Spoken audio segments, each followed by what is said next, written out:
ఇది మధ్యప్రదేశ్లోని భోపాల్ నగరంలో జరిగిన ఒక అత్యంత విషాదకరమైన యథార్థ సంఘటన. అది 2014 మే 8వ తేదీ. సమయం రాత్రి సుమారుగా 11 గంటలు కావస్తుంది. భోపాల్లోని లాల్ ఘాటీ ప్రాంతంలో ఉన్న సుందర్వన్ మ్యారేజ్ గార్డెన్ లైట్లతో వెలిగిపోతుంది. ఎటు చూసినా పూల డెకరేషన్లు, బంధువుల హడావుడి, పాటలతో సందడిగా ఉంది. ఆ కళ్యాణ మండపం మధ్యలో ఉన్న విశాలమైన స్టేజీ మీద ఒక జంట కూర్చొనుంది. అక్కడ కూర్చొనున్న పెళ్లి కూతురు పేరు డాక్టర్ జయశ్రీ నామ్దేవ్, పెళ్లి కొడుకు పేరు డాక్టర్ రోహిత్ నామ్దేవ్. ఎర్రటి ఖరీదైన లెహంగాలో నిండుగా నగలు వేసుకుని జయశ్రీ ఒక దేవతలా వెలిగిపోతుంది. ఆమె ముఖంలో ఒక స్వచ్ఛమైన చిరునవ్వుంది. పక్కనే ఉన్న పెళ్లి కొడుకు రోహిత్ కళ్ళల్లో కూడా అదే ఆనందం. అప్పుడే వాళ్ళిద్దరూ ఒకరికొకరు పూలదండలు మార్చుకున్నారు. బంధువులంతా వచ్చి గిఫ్ట్లు ఇస్తూ వాళ్లతో ఫోటోలు దిగుతూ వాళ్ళని ఆశీర్వదిస్తున్నారు. జయశ్రీ తండ్రి ఘనశ్యామ్ నామదేవ్, తల్లి లక్ష్మి ఎంతో ఆనందంగా ఉన్నారు. తాము అల్లారు ముద్దుగా పెంచుకున్న ఏకైక కూతురు ఈ రోజు ఒక ఇంటిది కాబోతుంది అన్న తృప్తి ఆ తండ్రి కళ్ళల్లో స్పష్టంగా కనిపిస్తుంది. కానీ ఆ సందడి వెనక, ఆ పూల సువాసనల వెనక చావు నిలబడి ఉందని ఆ క్షణంలో అక్కడ ఉన్న ఏ ఒక్కరికి తెలియదు. ఒకసారి ఈ సీన్ ని మీ మైండ్ లో ఊహించుకోండి. పచ్చని పందిరి, కలకల్లాడుతున్న పెళ్లి కూతురు. జీవితంలో అత్యంత హ్యాపీయెస్ట్ మూమెంట్స్ అవి. కానీ ఎవరైనా ఊహించగలరా? ఒక డాక్టర్ గా ఎంతో మందికి ప్రాణాలు పోసిన ఆమె ప్రాణాలు పోవడానికి సిద్ధంగా ఉన్నాయి అని. ఈ కథలోకి, ఆ భయంకరమైన రాత్రి జరిగిన ఆ దారుణంలోకి వెళ్లే ముందు అసలు జయశ్రీ ఎవరు, ఆమె జీవితం ఎలాంటిదో మనం తెలుసుకోవాలి. భోపాల్లోని ఎలక్ట్రిసిటీ డిపార్ట్మెంట్ లో పనిచేసి రిటైర్ అయిన ఘనశ్యామ్ నామ్దేవ్ కు జయశ్రీ ఒక్కగానొక్క కూతురు. సాధారణంగా ఆడపిల్ల పుడితే పెళ్లి చేసి పంపించేయాలి అనుకునే ఈ సమాజంలో ఘనశ్యామ్ మాత్రం తన కూతుర్ని ఒక మహారాణిలా పెంచాడు. నీకు ఎంతవరకు చదువుకోవాలనుంటే అంతవరకు చదువుకో, నీకు నచ్చిన వాడినే పెళ్లి చేసుకో అని పూర్తి స్వేచ్ఛనిచ్చాడు. అయితే తండ్రి పెట్టుకున్న నమ్మకాన్ని, తండ్రి ఇచ్చిన స్వేచ్ఛని జయశ్రీ ఏనాడు వమ్ము చేయలేదు. చిన్నప్పటి నుంచి చదువులో ఎప్పుడు ఫస్ట్ క్లాస్ ఉండేది. సమాజానికి సేవ చేయాలి అన్న ఉద్దేశంతో రాత్రింబవళ్ళు కష్టపడి ఎంబీబీఎస్ పూర్తి చేసి భోపాల్లోని హమీదియా గవర్నమెంట్ హాస్పిటల్లో పీడియాట్రిక్ వార్డులో డాక్టర్గా చేరింది. హాస్పిటల్కు వచ్చే పేదవాళ్ల పిల్లలకు ఆమె ఒక దేవతలా సేవలు చేసేది. అదే హాస్పిటల్లో రోహిత్ అనే యంగ్ డాక్టర్ సర్జన్ గా పనిచేస్తున్నాడు. అతను కూడా ఎన్నో కష్టాలు పడి పైకొచ్చినోడే. ఇద్దరు ఒకే హాస్పిటల్లో పనిచేయడం, పైగా ఇద్దరిది ఒకే కులం కావడంతో ఆ పరిచయం కాస్త స్నేహంగా, ఆ తర్వాత ప్రేమగా మారింది. ఒకరినొకరు అర్థం చేసుకున్నారు. ఇద్దరిది ఒకే కులం, సమాన హోదా కావడంతో పెద్దలు కూడా సంతోషంగా పెళ్లి కొప్పుకున్నారు. 2014 ఫిబ్రవరి 3వ తేదీన ఘనంగా వాళ్ళిద్దరికీ నిశ్చితార్థం జరిగింది. ఆ సంతోషాన్ని ప్రపంచం పంచుకోవాలని జయశ్రీ తన ఫేస్బుక్ లో రోహిత్ తో కలిసి దిగిన ఫోటోలను షేర్ చేసింది. అప్పటి నుండి మే 8వ తేదీ పెళ్లి కోసం ఇద్దరు 1000 కళ్ళతో ఎదురు చూశారు. అయితే ఆ రోజు రానే వచ్చింది. సరిగ్గా రాత్రి 11 గంటల 15 నిమిషాలు సమయం అవుతుండగా ఆ కొత్త దంపతులను ఆశీర్వదించే కార్యక్రమం దాదాపుగా లాస్ట్ స్టేజ్ కొచ్చేసింది. బంధువుల్లో చాలా మంది భోజనాలు చేయడానికి డైనింగ్ ఏరియా వైపు వెళ్లారు. స్టేజీ మీద జయశ్రీ, రోహిత్ మరియు కొద్ది మంది దగ్గర బంధువులు మాత్రమే ఉన్నారు. అప్పుడు ఆ కళ్యాణ మండపం మెయిన్ గేట్ గుండా ఒక వ్యక్తి లోపలికొచ్చాడు. ముఖానికి సగం వరకు ఒక తెల్లటి టవల్ చుట్టుకొనున్నాడు. అతని నడకలో ఒక రకమైన ఆవేశం, కళ్ళల్లో ఎవరికీ అర్థం కాని క్రూరత్వం ఉన్నాయి. భోజనాల వైపు వెళ్లకుండా అతను నేరుగా స్టేజీ వైపు వెళ్తున్నాడు. దూరం నుంచి వాడిని చూసిన జయశ్రీ తల్లి లక్ష్మికి ఒక్కసారిగా గుండె ఆగినంత పనయ్యింది. ఆ కళ్ళు ఎవరివో ఆమెకు తెలుసు. ఆ నడక వెనక ఉన్న ప్రమాదం కూడా ఆమెకు మాత్రమే తెలుసు. దాంతో ఆమె చేతుల్లో వణుకు మొదలైంది. గట్టిగా ఏవండి అంటూ తన భర్తను పిలవడానికి ఆమె ప్రయత్నించింది. కానీ ఆ షాక్ లో ఆమె నోట్లో నుండి మాట రాలేదు. ఆ తల్లి కళ్ళల్లో ఉన్న భయం వెనక ఒక పాత చేదు అనుభవం దాగుంది. ఆ వచ్చిన వ్యక్తికి వాళ్ళకి ఏదో ఒక పెద్ద గొడవే ఉంది అని అర్థమవుతుంది కదా. అసలు ఆ ముసుగు మనిషి ఎవరు, వాడు స్టేజ్ మీదకి వెళ్ళి ఏం చేయబోతున్నాడు అనేది ఇప్పుడు చూద్దాం. ఆ ముసుగు మనిషి మెట్లెక్కి స్టేజ్ మీదకొచ్చి రోహిత్ వైపు తిరిగి షేక్ హ్యాండ్ ఇచ్చి కంగ్రాచులేషన్స్ అని చెప్పాడు. రోహిత్ కూడా నవ్వుతూ వాడికి షేక్ హ్యాండ్ ఇచ్చాడు. తన భార్య తరపు బంధువు అయ్యుంటాడని రోహిత్ అనుకున్నాడు. కానీ అదే సమయంలో వాడిని చూసిన జయశ్రీ ముఖంలో మాత్రం నెత్తురు చుక్కలేదు. ఆమె కళ్ళు భయంతో పెద్దవయ్యాయి. అప్పుడు వాడు జయశ్రీ వైపు తిరిగి ఒక వికృతమైన నవ్వు నవ్వి జయశ్రీకి బహుమతి ఇవ్వడానికి అన్నట్టు తన ప్యాంటు జేబులోకి చెయ్యి పోనిచ్చాడు. అతనేం బహుమతి తెచ్చాడు ఎవడు అని రోహిత్ చూస్తుండగానే వాడి చేతిలో నుంచి బయటకొచ్చింది ఒక నల్లటి నాటు తుపాకీ. దానికి ఒక సైలెన్సర్ కూడా బిగించుంది. అక్కడ ఉన్న వాళ్ళకి ఏం జరుగుతుందో అర్థమయ్యే లోపే, కళ్ళు మూసి తెరిచే లోపే ఆ ముసుగు వ్యక్తి తుపాకీని నేరుగా జయశ్రీ మెడ కింద భాగానికి గురిపెట్టి ట్రిగ్గర్ నొక్కాడు. ఆ మరుక్షణంలో పెళ్లి కూతురు ఎర్రటి డ్రెస్ మీద అంతకంటే ఎర్రటి రక్తం ఫౌంటైన్ లా చిమ్మింది. బుల్లెట్ నేరుగా ఆమె మెడను చీల్చుకుంటూ గుండె పైభాగంలోకి దూసుకెళ్ళింది. అంతే, డాక్టర్ జయశ్రీ కళ్ళల్లో ఆశ్చర్యం, భయం, బాధ కనిపిస్తూ ఉండగా ఒక్క మాట కూడా మాట్లాడే అవకాశమే లేకుండా ఆ రక్తపు మడుగులోనే ఆమె కుప్పకూలిపోయింది. కొన్ని సెకండ్ల గ్యాప్ లో జరిగిన ఈ ఘోరానికి రోహిత్ షాక్ అయిపోయాడు. అప్పుడు ఆ హంతకుడు తన తుపాకీని రోహిత్ తలవైపు గురిపెట్టగా ప్రాణభయంతో రోహిత్ ఒక్కసారిగా కిందకు వంగాడు. దాంతో ఆ బుల్లెట్ పక్కనే ఉన్న రోహిత్ స్నేహితుడి కాలికి తగిలింది. మండపంలో ఒక్కసారిగా నిశ్శబ్దం. ఆ తర్వాత చెవులు చిల్లులు పడేలాగా అరుపులు, కేకలు వినిపించడం మొదలైంది. జయశ్రీ తల్లి అదంతా చూస్తూ అక్కడికక్కడే స్పృహ తప్పి పడిపోయింది. తండ్రి ఘనశ్యాం పిచ్చివాడిలా స్టేజ్ మీదకు పరిగెత్తుకుంటూ వచ్చాడు. తన ప్రాణానికి ప్రాణమైన కూతురు రక్తపు మడుగులో ప్రాణం లేకుండా పడి ఉండటం చూసి గుండెలు బాదుకుంటూ ఏడ్చాడు.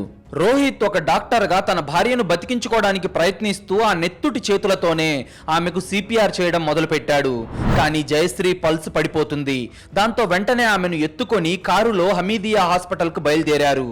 ఏ హాస్పిటల్లో అయితే జయశ్రీ వందలాది మంది ప్రాణాలను కాపాడిందో అదే హాస్పిటల్లోని ఐసీయూలో ఇప్పుడు ఆమె కదలకుండా పడింది.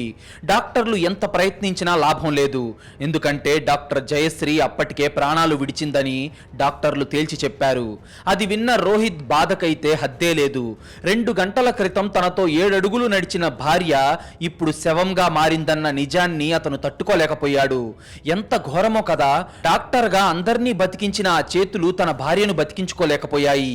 పెళ్లి పీటల మీదే ఒక ఆడపిల్లని అంత దారుణంగా చంపేశాడంటే వాడు ఎంత కరుడుగట్టిన సైకో అయి ఉండాలి. అసలు ఈ మర్డర్ వెనక మోటివ్ ఏంటి అనేది ఇప్పుడు తెలుసుకుందాం. మరోవైపు పెళ్లి మండపంలో దృశ్యం భయానకంగా మారింది. కాల్పులు జరిపిన వెంటనే పారిపోవడానికి ప్రయత్నించిన హంతకుడిని కొంతమంది బంధువులు ప్రాణాలకు తెగించి పట్టుకున్నారు.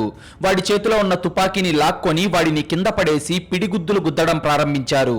వందలాది మంది కోపంతో రగిలిపోతూ వాడిని చావబాదుతున్నారు. వాడి ముఖమంతా వాచిపోయి రక్తం కారుతూ గుర్తుపట్టలేనంత దారుణంగా తయారైంది.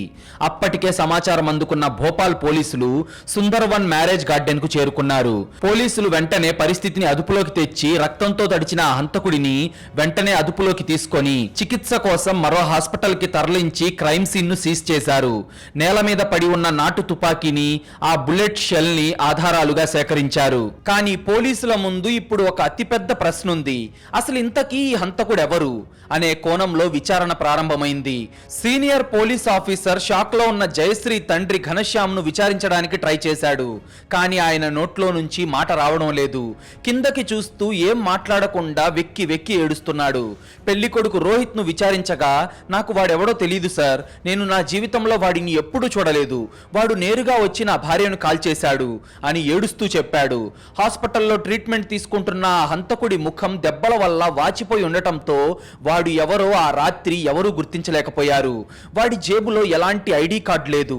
వాడు వాడిన బైక్ నంబర్ ప్లేట్ నకిలీది. ఆ నాటు తుపాకీ మీద ఎలాంటి రిజిస్ట్రేషన్ లేదు. ఇదంతా చూస్తుంటే ఇది ఒక పక్కా ప్లాన్ ప్రకారం జరిగిన ప్రొఫెషనల్ మర్డర్ లాగా పోలీసులకు అనిపించింది. పోలీసులు పలు కోణాల్లో తమ దర్యాప్తును వేగవంతం చేశారు. Angle 1, professional rivalry. డాక్టర్లు కాబట్టి హాస్పిటల్లో ఎవరితో అయినా గొడవలున్నాయా? ఎవరైనా పేషెంట్ చనిపోతే వాళ్ళ బంధువులు పగబట్టి ఈ పని చేశారా? యాంగిల్ 2, పరువు హత్య. రోహిత్, జయశ్రీ ఇద్దరు ఒకే కులానికి చెందిన వారైనప్పటికీ ఏవైనా అంతర్గత కుటుంబ కలహాలున్నాయా? యాంగిల్ 3, కిరాయి హంతకుడు. రోహిత్ ను చంపబోయి పొరపాటున జయశ్రీని చంపాడా, లేక జయశ్రీనే టార్గెట్ చేసుకొని వచ్చాడా? మీరు చెప్పండి, ఈ 3 యాంగిల్స్ లో ఏది నిజమై ఉంటుంది? అయితే పోలీసులకు ఈ ప్రశ్నలకి సమాధానం ఎక్కడ దొరికిందో తెలుసా? వాళ్ళ చేతికి చిక్కిన ఆ కాల్ డేటా రికార్డులో. అందులో ఉన్న ఒక నెంబర్ కాల్ హిస్టరీ చూస్తే మనకి కూడా వణుకు పుడుతుంది. పోలీసులు జయశ్రీ ఫోన్ కాల్ డేటాను బయటకు తీశారు. పెళ్లికి కొన్ని నెలల ముందు నుంచి ఆమెకు వచ్చిన ప్రతి కాల్ ను ట్రేస్ చేయడం మొదలు పెట్టారు. చేశాడు. అప్పుడే పోలీసులకు ఒక వింతైన విషయం అర్థమైంది. జయశ్రీ ఫోన్కు ఒక నెంబర్ నుంచి రోజుకు వందలాది ఫోన్ కాల్స్ మెసేజ్లు వచ్చాయి. అర్ధరాత్రి 2 గంటలకు 3 గంటలకు కూడా ఆ నెంబర్ నుంచి మిస్డ్ కాల్స్ ఉన్నాయి.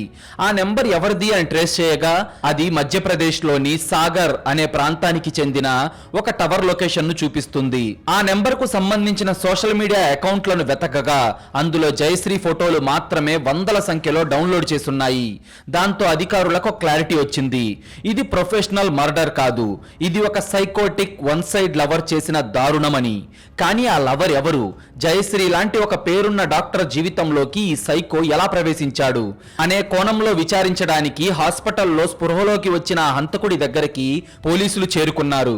వాడి ముఖం మీద ఉన్న గాయాలను తుడిచేసి ఉండటంతో పోలీసులు వాడి కళ్ళల్లోకి చూశారు. అప్పుడు ఆ హంతకుడు పోలీసులను చూసి పగలబడి నవ్వడం మొదలుపెట్టాడు. ఆ నవ్వులో ఏమాత్రం పశ్చాత్తాపం లేదు, కేవలం ఒక సైకో ఉన్మాదం మాత్రమే ఉంది. వాడు నోరు తెరిచి ఒక మాట అన్నాడు, ఆమె నాది కానప్పుడు ఇంకెవరిది కాకూడదు. ఈ సైకో మాటలు వింటుంటే ఎవరికైనా ఒళ్ళు మండుతుంది కదా. ఒక అమ్మాయిని ప్రేమిస్తే ఆమె సంతోషాన్ని కోరుకోవాలి, కానీ ఇలాంటి సైకోయిజం ఏంటి? ఆ సైకోకి జయశ్రీ వాళ్ళ నాన్నకి ఉన్న సంబంధం ఏంటి? అసలు ఆ సైకో ఎవరు? ఒక అద్భుతమైన డాక్టర్ జీవితంలోకి ఈ సైకో ఎలా ఎంటర్ అయ్యాడు? ఘనశ్యామ్కు వీడికి మధ్య ఉన్న సంబంధం ఏంటి అనేది తెలుసుకునే ముందు మీలో చాలా మంది మన వీడియోలు చూస్తున్నారు, కానీ వీడియోని లైక్ చేయడం లేదు, మన ఛానల్ని సబ్స్క్రైబ్ చేయడం లేదు. ప్లీజ్ మీరు చేసే చిన్న లైక్, ఒక సబ్స్క్రైబ్ మమ్మల్ని ఎంతో ఎంకరేజ్ చేసినట్టుగా ఉంటుంది. అలాగే మీరు ఇచ్చే ఒక పాజిటివ్ కామెంట్ ఇలాంటి రియల్ క్రైమ్ స్టోరీస్ చాలా డీటెయిల్డ్గా రోజు మీ ముందుకు తీసుకురావడానికి మాకు చాలా బూస్టప్ ఇచ్చినట్టుంటుంది. ఇంకో పోలీసుల టీం జయశ్రీ ఫోన్లో అనుమానాస్పదంగా దొరికిన ఆ నెంబర్ గురించి ఆరా తీస్తూ జయశ్రీ తండ్రి ఘనశ్యామ్ వద్దకు వెళ్లి ఆ నెంబర్ చూపించారు. ఘనశ్యామ్ జీ, మీ అమ్మాయిని గత కొన్ని నెలలుగా ఈ నెంబర్ నుంచి ఎవరో బాగా వేధిస్తున్నారు. మీరేమైనా గమనించారా? ఇది ఎవరి నెంబరో మీకు తెలుసా అని అడిగారు. ఆ నెంబర్ చూడగానే ఘనశ్యామ్ కళ్ళు భయంతో ఆవేదనతో పెద్దవయ్యాయి. ఆయన గొంతులో నుంచి మాట రావడం లేదు. ఆయన భయంతో వణికిపోతూ, సార్ ఈ నంబర్ నాకు బాగా తెలుసు సార్. వాడెవరో బయటవాడు కాదు సార్. నా కూతుర్ని కాల్చి చంపిన ఆ రాక్షసుడు మరెవరో కాదు సార్ అంటూ గుండెలు బాదుకుంటూ కుప్పకూలిపోయాడు ఘనశ్యామ్. పోలీసులు ఆయన్ని పట్టుకొని కుర్చీలో కూర్చోబెట్టి నీళ్ళిచ్చి, ఘనశ్యామ్ గారు, ఎవరతను? ఎందుకు మీ అమ్మాయిని అంత కిరాతకంగా చంపాడు అని అడగ్గా దానికి ఘనశ్యామ్ ఏడుస్తూ, వాడు నా సొంత చెల్లెలి కొడుకు సార్. వాడి పేరు అనురాగ్ నామ్దేవ్. జయశ్రీకి వాడు స్వయాన మేనత్త కొడుకు, వరుసకు బావవుతాడు. సొంత కొడుకులా పెంచుకున్నాను సార్ వాణ్ణి. నా చేతులతో నేనే వాడికి అన్నం పెట్టాను. అలాంటి వాడు నా కూతుర్ని ఇలా బలి తీసుకుంటాడని నేను కల్లో కూడా ఊహించలేదు సార్ అంటూ భోరున ఏడ్చాడు ఘనశ్యామ్. ఆ మాట వినగానే అక్కడ ఉన్న పోలీస్ ఆఫీసర్లందరికీ మైండ్ బ్లాక్ అయిపోయింది. బయట రోహిత్ పరిస్థితి కూడా అంతే. తన భార్యను చంపిన ఆ కిరాతకుడు మరెవరో కాదు, స్వయాన ఆమె బావ అని తెలియగానే అందరిలోనూ ఒకటే ప్రశ్న, సొంత మనిషిలా చూసుకోవాల్సిన మేనరికపు సంబంధంలో ఇంతటి ఉన్మాదం ఎలా పుట్టింది? ఒక సైకోలా మారిపోయి 10 మందిలో తుపాకీతో కాల్చి చంపేంత ద్వేషం వాడికి ఎందుకు వచ్చింది? ఈ ప్రశ్నలకు సమాధానం దొరకాలంటే మనం కొన్ని సంవత్సరాలు వెనక్కి వెళ్ళాలి. ఒక సాధారణ కుర్రాడు ఒక మానసిక రోగిగా, పైగా ఒక సైకోగా ఎలా మారాడో తెలుసుకోవాలి. వాడి పేరు అనురాగ్ నామ్దేవ్. మధ్యప్రదేశ్లోని ఒక చిన్న గ్రామంలో పుట్టాడు. వాడికి 10 ఏళ్ల వయసున్నప్పుడే తండ్రి చనిపోయాడు. భర్తను కోల్పోయి కొడుకుతో ఒంటరిగా మిగిలిపోయిన తన సొంత చెల్లెలు అంగూరీబాయి పరిస్థితి చూసి ఘనశ్యామ్ చాలా బాధపడ్డాడు.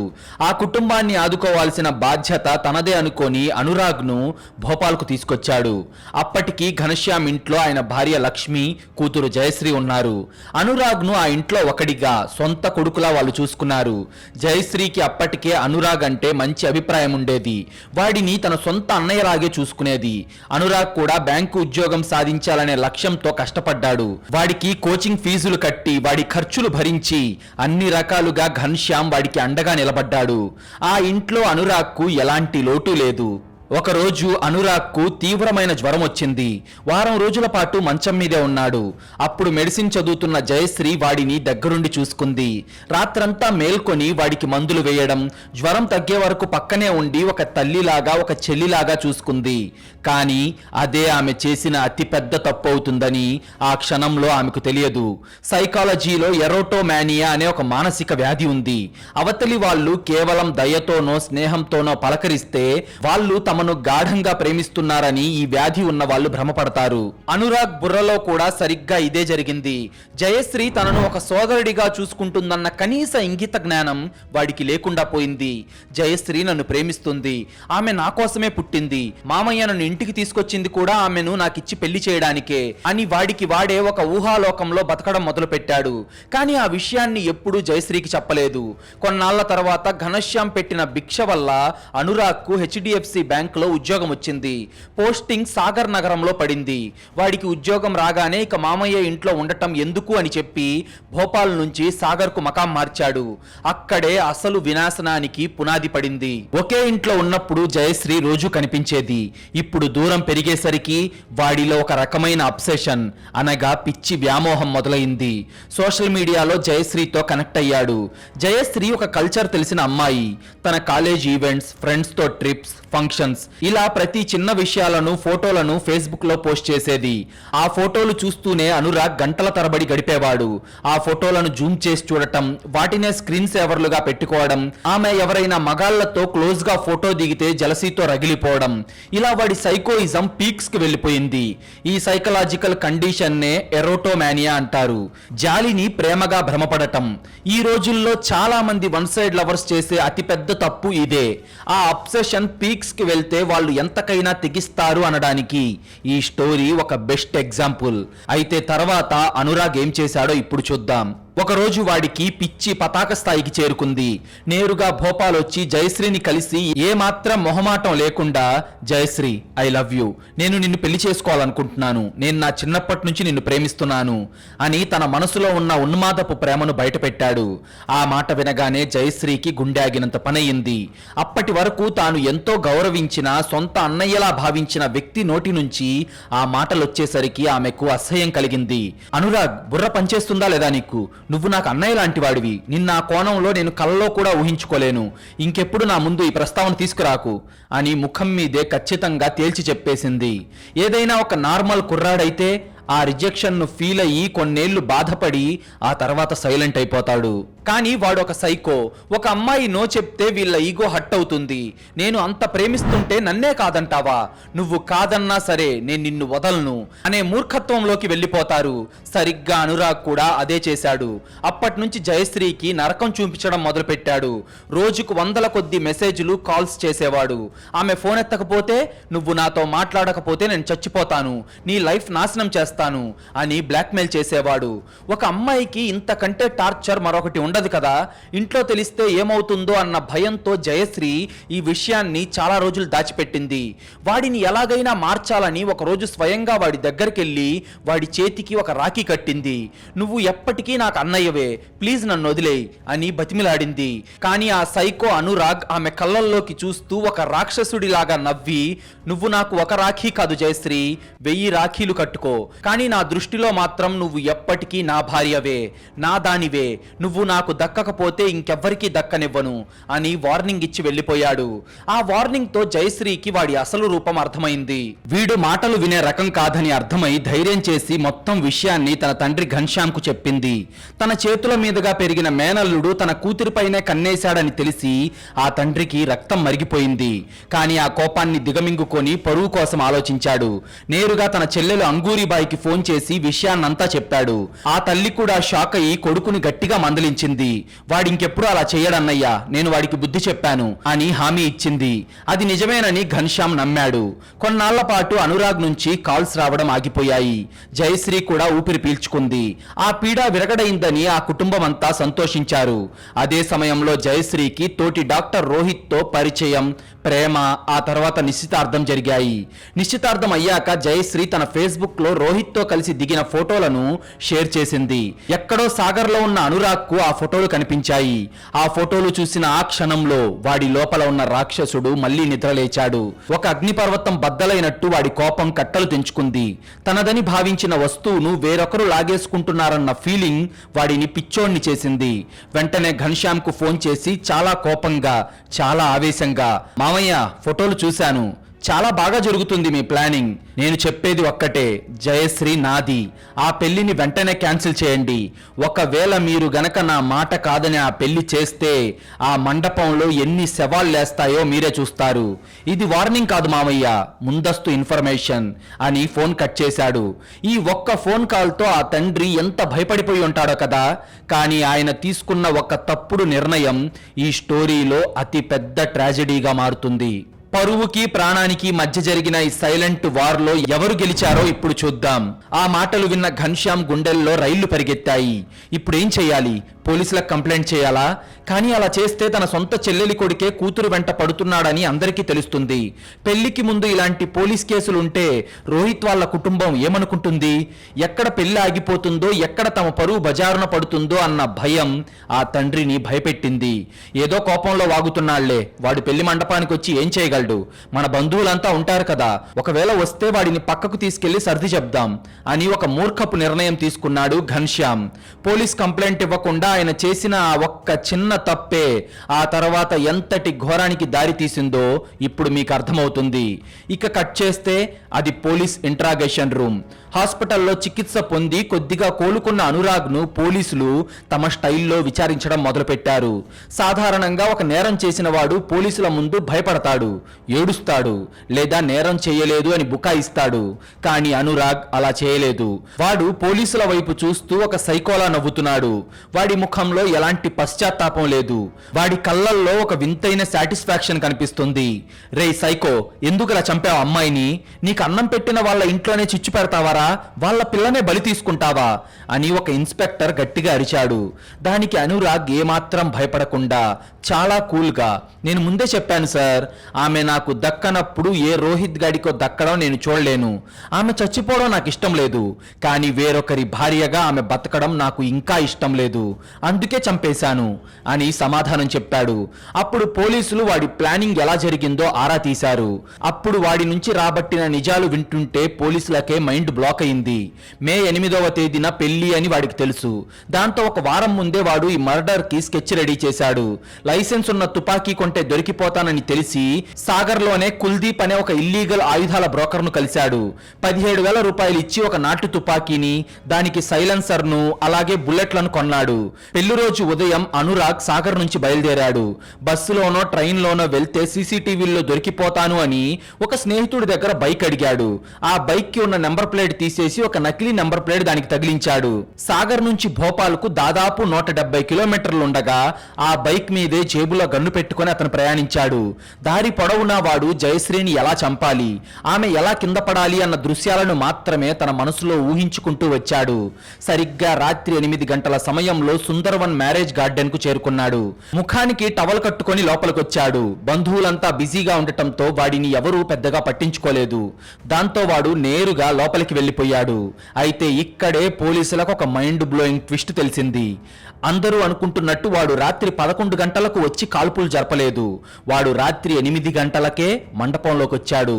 అవును, వాడు అక్కడే దాదాపుగా 3 గంటల పాటు తిరిగాడు. బంధువుల్లో కలిసిపోయి ఫుడ్ స్టాల్ దగ్గర భోజనం కూడా చేశాడు. ఒకవైపు తాను ప్రాణంగా ప్రేమిస్తున్నానని చెప్తున్న అమ్మాయిని చంపడానికి జేబులో గన్ను పెట్టుకొని వాడు ఎంతో ప్రశాంతంగా ఫుడ్ ఎంజాయ్ చేశాడు. ఆ తర్వాత స్టేజ్ కింద నిలబడి వాళ్ళిద్దరూ పూలదండలు మార్చుకోవడం చూశాడు. అంతే, వాడిలోని కోపం కట్టలు తెంచుకుంది. సరైన సమయం కోసం వెయిట్ చేశాడు. కాస్త బంధువుల రద్దీ పలచబడగానే నెమ్మదిగా స్టేజి మీదకి వెళ్ళాడు. ఆ తర్వాత ఏం జరిగిందో మనందరికీ తెలుసు. అప్పుడు పోలీసులు వాడిని ఒక కీలకమైన ప్రశ్న అడిగారు. అనురాగ్, బుల్లెట్ ఫైర్ చేసిన తర్వాత నువ్వు పారిపోవడానికి ట్రై చేయలేదేంటి? అక్కడే ఎందుకు నిలబడిపోయావు? బంధువులు వచ్చి నిన్ను కొడుతున్నా నువ్వు ఎదురు తిరగలేదు ఎందుకు అని అడగ్గా ఆ ప్రశ్నకు అనురాగ్ ఇచ్చిన సమాధానం విని వాడిని ఇంట్రాగేట్ చేస్తున్న సీనియర్ ఐపీఎస్ ఆఫీసర్కి కూడా దిమ్మ తిరిగిపోయింది. అనురాగ్ నవ్వుతూ, సార్, నేను జయశ్రీని చంపడానికి మాత్రమే రాలేదు. ఆమెను చంపిన తర్వాత అదే మండపంలో నా తలకు కూడా గన్ను పెట్టుకొని కాల్చుకొని చచ్చిపోవాలి అనుకున్నాను. మేమిద్దరం ఎలాగో బతికొండగా ఒక్కటి కాలేకపోయాం. కనీసం చావులోనైనా ఒక్కటి కావాలి అనుకున్నాను. కానీ జయశ్రీని కాల్చిన వెంటనే నేను రోహిత్ గాన్ని చూశాను. నా ప్లేస్ లో వాడు ఉండటం తట్టుకోలేక రెండో బుల్లెట్ వాడి తలకు గురిపెట్టాను. కానీ వాడు లక్కీగా తప్పించుకున్నాడు. నేను మూడో బుల్లెట్ ఫైర్ చేసి నన్ను నేను కాల్చుకునే లోపే ఆ బంధువులందరూ నా మీద పడి నా గన్ను లాక్కున్నారు. నేను పారిపోవాలి అనుకోలేదు సార్, ఆమెతో పాటే చచ్చిపోవాలి అనుకున్నాను అని ఒక షాకింగ్ నిజాన్ని బయటపెట్టాడు. ఒక ఉన్మాది ఆలోచన విధానం ఎంత భయంకరంగా ఉంటుందో వాడి మాటల్లో స్పష్టంగా తెలుస్తుంది. ఇది ప్రేమ కాదు, ఇది ఒక రాక్షసత్వం. ఈ సైకో మాటలు వింటుంటే మీకెలా అనిపిస్తుంది? ఒక ప్రాణాన్ని తీసుకొని తన ప్రాణాన్ని కూడా తీసుకోవాలని ప్లాన్ చేశాడంటే వాడు ఎంత కిరాతకమైన మెంటాలిటీ ఉన్నవాడో ఒక్కసారి ఊహించుకోండి. ఇంట్రాగేషన్ రూమ్ లో మాట్లాడిన వాడు కోర్టుకు వెళ్ళాక ఒక అద్భుతమైన కట్టుకథ అల్లి ఎలా తప్పించుకోవాలని చూశాడో ఇప్పుడు చూద్దాం. పోలీసులు వాడి స్టేట్మెంట్ ను రికార్డ్ చేసుకున్నారు. గన్ అమ్మిన కుల్దీప్ ను కూడా అరెస్ట్ చేశారు. అనురాగ్ ను కోర్టులో ప్రవేశపెట్టే సమయం వచ్చింది. అందరూ ఇదొక ఓపెన్ అండ్ షట్ కేసు అనుకున్నారు. వాడు నేరాన్ని ఒప్పుకున్నాడు, సాక్ష్యాలు ఉన్నాయి, ఖచ్చితంగా వాడికి ఉరిశిక్ష పడుతుంది అని అందరూ భావించారు. కానీ కోర్టులో వాడు ఆడిన నాటకం, వాడి లాయర్ వేసిన ఒక భయంకరమైన ఎత్తుగడ కేసును పూర్తిగా మలుపు తిప్పింది. పోలీస్ స్టేషన్లో అంత గర్వంగా నేరాన్ని ఒప్పుకున్న అనురాగ్ కోర్టు బోనెక్కగానే ఒక మైండ్ బ్లోయింగ్ స్టేట్మెంట్ ఇచ్చాడు. యువర్ ఆనర్, నేను జయశ్రీని చంపలేదు.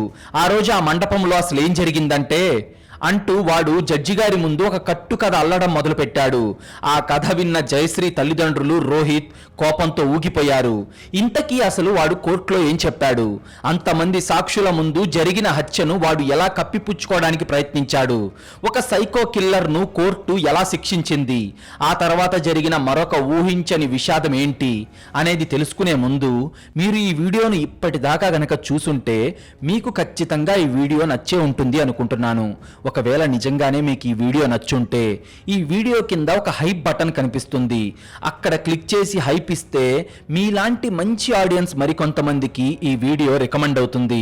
పోలీస్ స్టేషన్ లో ఎంతో గర్వంగా ఒక సైకో ఉన్మాదంతో నేరాన్ని అంగీకరించిన అనురాగ్ కోర్టు బోనెక్కగానే మాట మార్చాడు. భోపాల్ డిస్ట్రిక్ట్ అండ్ సెషన్స్ కోర్టులో డాక్టర్ జయశ్రీ హత్య కేసు విచారణ ప్రారంభమైంది. జయశ్రీ తల్లిదండ్రులు ఘనశ్యామ్ లక్ష్మీలతో పాటు వరుడు రోహిత్ కూడా కన్నీళ్లతో జడ్జి ముందు నిలబడున్నాడు. అప్పుడే అనురాగ్ తరపు డిఫెన్స్ లాయర్ ఒక కట్టు కథను తెర మీదకు తెచ్చాడు. యువర్ ఆనర్, నా క్లయింట్ అనురాగ్ జయశ్రీని ఉద్దేశపూర్వకంగా చంపలేదు. అసలు ఆ రోజు వాడు చంపాలనే ఉద్దేశంతో అక్కడికి వెళ్ళనే లేదు అని వాదన ప్రారంభించాడు. అంతే, అది విని కోర్టు హాల్లో ఒక్కసారిగా గందరగోళం మొదలైంది. వందల మంది కళ్ళెదురుగానే పాయింట్ బ్లాంక్ రేంజ్ లో కాల్చి చంపిన వాడు ఉద్దేశపూర్వకంగా చంపలేదు అనడం అక్కడున్న అందరినీ ఆశ్చర్యానికి గురిచేసింది. అప్పుడు అనురాగ్ తనను తను డిఫెండ్ చేసుకుంటూ ఈ విధంగా చెప్పాడు. సార్, నేను జయశ్రీని ప్రేమించిన మాట వాస్తవమే. ఆమెకు పెళ్లి జరుగుతుందని తెలిసి నేను తట్టుకోలేకపోయాను. కానీ నేను ఆమెను చంపాలి అనుకోలేదు. చివరిసారిగా ఆమెతో ఒక్క మాట మాట్లాడి నా బాధను చెప్పుకుందామని ఆ మండపానికి వెళ్ళాను. నేను లోపలికి వెళ్ళగానే జయశ్రీ బంధువులు కొందరు నన్ను గుర్తుపట్టారు. నా మీద కోపంతో ఉన్న వాళ్ళు ఒక్కసారిగా నా మీద దాడి చేశారు. నన్ను ప్రాణాలతో వదిలిపెట్టరని నాకు అర్థమై నా ఆత్మరక్షణ కోసం మాత్రమే నేను జేబులో ఉన్న తుపాకీని బయటకు తీశాను. ఆ పెనుగులాటలో నా ప్రమేయం లేకుండానే తుపాకీ ట్రిగ్గర్ నొక్కబడి దురదృష్టవశాత్తు ఆ బుల్లెట్ వెళ్లి జయశ్రీకి తగిలింది. ఇంతే సార్, నేను కావాలని ఆమెను కాల్చలేదు అన్నాడు అనురాగ్. ఆ మాటలు విన్న జయశ్రీ తండ్రి ఘనశ్యామ్ కట్టలు తెంచుకున్న కోపంతో, అబద్ధం, వాడు పచ్చి అబద్ధాలు చెప్తున్నాడు జడ్జి గారు. నా కూతుర్ని వాడే కావాలని కాల్చి చంపాడు. వాడిని ఎలాగైనా ఉరి తీయండి అంటూ కోర్టులోనే కుప్పకూలిపోయి ఏడుస్తున్నాడు. ఇప్పుడు ప్రాసిక్యూషన్ వంతొచ్చింది. అనురాగ్ అల్లిన కట్టు కథను ముక్కలు ముక్కలు చేయడానికి ప్రాసిక్యూటర్ తన బలమైన వాదనలను, తిరుగులేని సాక్ష్యాలను కోర్టు ముందుంచారు. సాక్ష్యం నెంబర్ 1, దొంగచాటు ప్రవేశం. యువర్ ఆనర్, నిందితుడు కేవలం మాట్లాడటానికి వస్తే ముఖానికి టవల్ ఎందుకు కట్టుకున్నాడు? తనను ఎవరూ గుర్తుపట్టకూడదు అని ఎందుకు అనుకున్నాడు? ఇది మాట్లాడటానికి వచ్చిన వాడి లక్షణం కాదు, ఒక హంతకుడి లక్షణం. సాక్ష్యం 2, ప్రీ ప్లాన్డ్ మర్డర్. నిందితుడు ఆత్మరక్షణ కోసం గన్ వాడాను అని చెప్తున్నాడు. కానీ విచారణలో తేలిన నిజమేంటంటే ఈ హత్యకు వారం రోజుల ముందే సాగర్లో కుల్దీప్ అనే బ్రోకర్ దగ్గర 17,000 పెట్టి ఈ నాటు తుపాకీని కొన్నాడు. హత్య చెయ్యాలి అనే ఉద్దేశం లేకపోతే అక్రమ ఆయుధాన్ని ఎందుకు కొన్నాడు? పైగా ఆ తుపాకీకి సైలెన్సర్ ని కూడా బిగించాడు. ఒక వ్యక్తి ఆత్మరక్షణ కోసం సైలెన్సర్ తో ఉన్న గన్నును వాడతాడా యువర్ ఆనర్? సాక్ష్యం 3, నకిలీ నంబర్ ప్లేట్. కేవలం మాట్లాడటానికి మాత్రమే వచ్చిన వాడు తన సొంత బైక్ కాకుండా స్నేహితుడి బైక్ ఎందుకు తీసుకున్నాడు? దానికి దొంగ నెంబర్ ప్లేట్ ఎందుకు తగిలించాడు? ఇదంతా ఒక పక్కా క్రిమినల్ వేసిన స్కెచ్, ఎక్కడా దొరికిపోకూడదన్న ప్లాన్. సాక్ష్యం నెంబర్ 4, కాల్ డేటా రికార్డ్స్ మరియు మెడికల్ రిపోర్ట్. గవర్నమెంట్ తరపు ప్రాసిక్యూషన్ జయశ్రీ ఫోన్ రికార్డులను జడ్జి గారికి ఇస్తూ రోజుకు వందలాది మెసేజ్లు, బెదిరింపు ఫోన్ కాల్స్, నువ్వు వేరొకరికి సొంతమైతే నేను నిన్ను బతకనివ్వను అని పంపిన మెసేజ్ ఫుటేజులను కోర్టులో చదివి వినిపించారు. అంతేకాకుండా జయశ్రీ పోస్ట్ మార్టం రిపోర్ట్ ని కూడా జడ్జి గారికి సమర్పించిన ప్రాసిక్యూషన్, యువర్ ఆనర్, బుల్లెట్ మెడ కింది భాగం నుంచి కిందకు దూసుకుపోయింది. పెనుగులాటలో గన్ ఫైర్ అయితే బుల్లెట్ యాంగిల్ ఇలా ఉండదు. గురి పెట్టి అతి దగ్గర నుంచి కాల్చడం వల్లే బుల్లెట్ ఆ యాంగిల్లో శరీరంలోకి వెళ్ళింది. సాక్ష్యం నెంబర్ 5, ప్రత్యక్ష సాక్షులు. మండపంలో ఉన్న వందలాది మంది బంధువులు, ఫోటోగ్రాఫర్లు, వీడియోలు తీస్తున్న కెమెరామ్యాన్లు, ఇలా అనేక మంది కోర్టులో సాక్ష్యం చెప్పారు. ముఖ్యంగా డాక్టర్ రోహిత్ మాట్లాడుతూ, నేను వాడికి షేక్ హ్యాండ్ ఇచ్చిన మరుక్షణమే వాడు ఏ పెనుగులాట లేకుండా గన్ తీసి నా భార్యను కాల్చాడు అని కన్నీళ్లతో జడ్జి గారి ముందు సాక్ష్యం చెప్పాడు. అనురాగ్ గాడి లాయర్ వేసిన ఆ ప్లాన్ ని పబ్లిక్ ప్రాసిక్యూటర్ ముక్కలు ముక్కలు చేసేశాడు. ఒక మర్డర్ ని ఏ కోర్టు అంత ఈజీగా వదిలిపెట్టదు. ఇప్పుడు జడ్జి గారు ఇచ్చే తీర్పు వింటే మనకు కూడా చట్టాల మీద ఒక నమ్మకం వస్తుంది. జడ్జిమెంట్ ఏంటో ఇప్పుడు చూద్దాం. ఈ ఆధారాలన్నీ చూసిన తర్వాత డిఫెన్స్ లాయర్ నోట్లో నుంచి మాట రాలేదు. అనురాగ్ ఆడిన అబద్ధాల కోట పేకమేడలా కూలిపోయింది. అది యాక్సిడెంటల్ ఫైరింగ్ కాదని, ఒక పక్కా ప్లాన్ తో ఉన్మాదంతో చేసిన కోల్డ్ బ్లడెడ్ మర్డర్ అని కోర్టుకి స్పష్టంగా అర్థమైంది. అన్ని వాదనలు విన్న భోపాల్ సెషన్స్ కోర్టు జడ్జి గారు 2015 ఫిబ్రవరి 11న తుది తీర్పునిచ్చారు. సాక్ష్యాధారాలను, ప్రత్యక్ష సాక్షుల వాంగ్మూలాలను పరిగణలోకి తీసుకున్న ఈ న్యాయస్థానం నిందితుడు అనురాగ్ నామ్దేవ్ ఒక పథకం ప్రకారం అత్యంత కిరాతకంగా డాక్టర్ జయశ్రీ నామ్దేవ్ను హత్య చేశాడని ఈ కోర్టు నిర్ధారిస్తుంది. భారతీయ శిక్షా స్మృతి ఐపీసీ సెక్షన్ 302 హత్య మరియు ఆయుధ చట్టం కింద ఇతన్ని దోషిగా ప్రకటిస్తుంది. తనను అన్నయ్యలా ఆదరించిన ఒక అమాయకురాలి ప్రాణాలను ఆమె పెళ్లి పీటల మీద ఉన్నప్పుడు బలి తీసుకున్న ఈ రాక్షసత్వానికి మరణశిక్ష విధించినా తక్కువే. కానీ చట్టపరమైన పరిమితుల దృష్ట్యా దోషి అనురాగ్ నామ్దేవ్కు యావజ్జీవ కారాగార శిక్ష మరియు జరిమానా విధిస్తూ ఈ న్యాయస్థానం తీర్పునిస్తుంది అని జడ్జి గారు తీర్పివ్వగానే జయశ్రీ తల్లిదండ్రులు కన్నీరు మున్నీరుగా ఏడ్చారు. తమ బిడ్డ ప్రాణం తిరిగి రాకపోయినా ఆమెను చంపిన వాడికి శిక్ష పడిందన్న చిన్న ఊరట వాళ్లకు దక్కింది. కోర్టు తీర్పుతో అనురాగ్ను భోపాల్ సెంట్రల్ జైలుకు తరలించారు. ఒక మంచి బ్యాంక్ ఉద్యోగిగా స్థిరపడి ఎంతో భవిష్యత్తు ఉండాల్సిన వాడు తన సైకోటిక్ ఆలోచనల వల్ల జీవితాన్ని 4 గోడల మధ్య జైలు ఖైదీగా మార్చుకున్నాడు. 4 ఏళ్లు గడిచాయి. క్యాలెండర్ 2019వ సంవత్సరానికి మారింది. జైలులో అనురాగ్ సత్ప్రవర్తన చూసిన జైలు ఆఫీసర్లు జూన్ 2019లో వాడికి 1 నెల రోజుల పాటు పెరోల్ మంజూరు చేశారు. జైలు నిబంధనల ప్రకారం మంచి ప్రవర్తన ఉన్న ఖైదీలకు కొన్ని రోజుల పాటు కుటుంబంతో గడపడానికి ఇచ్చే అవకాశమే ఈ పెరోల్. అలా పెరోల్ మీద బయటకొచ్చిన అనురాగ్ తన సొంత ఊరైన సాగర్ కు చేరుకున్నాడు. వాళ్ళ అమ్మ అంగూరి భాయ్ వాడిని చూసి కన్నీళ్లు పెట్టుకుంది. కానీ ఆ ఇంట్లో అడుగు పెట్టినప్పటి నుంచి అనురాగ్ ప్రవర్తన వింతగా మారింది. ఎవరితోనూ సరిగ్గా మాట్లాడటం లేదు, రాత్రుళ్ళు నిద్రపోవడం లేదు. 4 సంవత్సరాల జైలు జీవితం వాడిలోని సైకోయిజాన్ని చంపేసి ఒక భయంకరమైన డిప్రెషన్ లోకి నెట్టేసింది. ఒకప్పుడు జయశ్రీ ఫోటోలు చూసి పిచ్చి ఆనందం పొందిన అదే కళ్ళు ఇప్పుడు పడుకుంటే జయశ్రీ తన కళ్ళల్లోకి వచ్చి భయపెడుతుందని వణికిపోతున్నాయి. ఏ ఇంట్లో అయితే తన చిన్నతనంలో మామయ్య అండతో పెరిగాడో అదే మామయ్య జీవితాన్ని తాను ఎలా నాశనం చేశానో అన్న గిల్ట్ అతనికి ఊపిరాడనివ్వడం లేదు. అది జూన్ 12, 2019. అనురాగ్ పెరోల్ అయిపోవడానికి ఇంకా చాలా రోజులున్నాయి. ఆ రోజు ఉదయం అనురాగ్ తల్లి అంగూరి భాయ్ ఏదో పని మీద బయటకు వెళ్ళింది. సాగర్లోని తన ఇంట్లో అనురాగ్ ఒంటరిగా ఉన్నాడు. గది తలుపులు మూసుకొని జయశ్రీని చంపడానికి వెళ్లిన రోజు వాడు ముఖానికి ఏ రకమైన తెల్లటి టవల్ అయితే చుట్టుకున్నాడో సరిగ్గా అలాంటి ఒక తెల్ల టవల్ తీసుకున్నాడు. ఫ్యాన్ కు ఉరితాడులా బిగించాడు. అవతలి వాళ్ళ ఫీలింగ్స్ ని అర్థం చేసుకోలేని ఆ ఉన్మాది తనను తాను రక్షించుకునే దారి లేక ఆ టవల్ కు ఉరేసుకొని గాల్లో వేలాడుతూ గిలగిలా తన్నుకుంటూ ప్రాణాలు వదిలాడు. జయశ్రీని బలి తీసుకున్న సైకో కర్మ సిద్ధాంతం ప్రకారం తనను తాను బలి తీసుకున్నాడు. కొంతసేపటికి ఇంటికొచ్చిన తల్లి తలుపులు తీసి చూడగానే కొడుకు శవంగా వేలాడుతుండటం చూసి కుప్పకూలిపోయింది. పోలీసులు వచ్చి కేసు నమోదు చేసుకున్నారు. పోస్ట్ మార్టం తర్వాత వాడి శవాన్ని దహనం చేశారు. జయశ్రీ ప్రాణాలు తీసిన కేసు ప్రధాన ముద్దాయి అయిన అనురాగ్ ఆత్మహత్యతో అలా శాశ్వతంగా ముగిసిపోయింది. కానీ ఈ కేసు ముగిసినంత మాత్రాన ఘనశ్యామ్ లక్ష్మీల కడుపుకోత ముగుస్తుందా? ఎన్నో ఆశలతో 7 అడుగులు నడిచిన డాక్టర్ రోహిత్ గుండెల్లో రగులుతున్న బాధ తీరుతుందా? 100 మందికి ప్రాణం పోసిన డాక్టర్ జయశ్రీ జీవితం మళ్ళీ తిరిగొస్తుందా? రాదు. ఈ కేసు మనకు మన సమాజానికి ఒక భయంకరమైన ప్రశ్న విసిరింది, అలాగే ఒక గొప్ప గుణపాఠం చెప్పింది. ఈ ఘోరం జరగడానికి ప్రధాన కారణం అనురాగ్ సైకోయిజం అయితే రెండవ కారణం జయశ్రీ తండ్రి తీసుకున్న నిర్ణయం. వాడు బెదిరించినప్పుడే పోలీస్ స్టేషన్లో ఒక చిన్న కంప్లైంట్ ఇచ్చుంటే పెళ్లి మండపం దగ్గర 2 కానిస్టేబుల్స్ బందోబస్తు ఉంటే వాడు గన్ను తీసుకొని లోపలికి వచ్చే ధైర్యం చేసేవాడు కాదు. ఇప్పుడు జయశ్రీ బతికుండేది, కానీ సొంత బంధువు కదా పోలీసులకు చెప్తే పరువు పోతుంది అన్న ఆలోచన ఆ తండ్రికి కడుపు కోతను మిగిల్చింది. ఏనాడు పరువు కోసం ప్రాణాలను రిస్క్ చేయకూడదు. అలాగే నేను నిన్ను ప్రేమిస్తున్నాను కాబట్టి నువ్వు నన్నే ప్రేమించాలి అనుకోవడం మూర్ఖత్వం. రిజెక్షన్ను అంగీకరించలేని వాడు ఎప్పటికీ మనిషి కాలేడు. ప్రేమలో స్వేచ్ఛ ఉంటుంది, వ్యామోహంలో హింస ఉంటుంది.